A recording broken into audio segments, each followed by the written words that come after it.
ქართულ კომპანიებს ღვინის გაყიდვაში ბრიტანელი ექსპერტები დაეხმარებიან. ღვინის ეროვნული სააგენტოს ორგანიზებით თბილისში ჩატარებულ ორდღიანი სემინარის მუშაობაში 35 ქართული ღვინის კომპანიის წარმომადგენელი მონაწილეობდა. მხარეებმა ის ძირითადი ღონისძიებები და მიმართულებები განიხილეს, რომლებიც ქართული ღვინის კომპანიებს დაეხმარება დიდი ბრიტანეთის ბაზარზე ექსპორტის გაზრდაში. ქართველი ღვინის მწარმოებლები დიდი ბრიტანეთის ბაზრის საჭიროებებს გაეცნენ.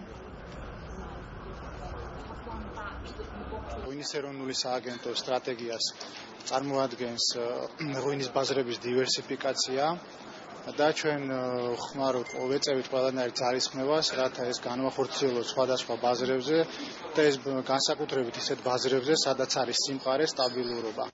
ჩვენი როგორც ღვინის ექსპერტებისა და კონსულტანტების მიზანი იყო სიღრმისეულად გაგვეგო ქართული ღვინის წარმოების სპეციფიკა, სტილი და მრავალფეროვნება. ქართული ღვინო დიდი ბრიტანეთის ბაზრისთვის სპეციფიკური სეგმენტია. ბრიტანეთში არიან ადამიანები, ვისაც ძალიან უყვართ ქართული ღვინო. მაგალითად, აქ მცხოვრები რუსები და ქართველები და ამ კუთხით ქართულ ღვინოს კარგი პერსპექტივა აქვს.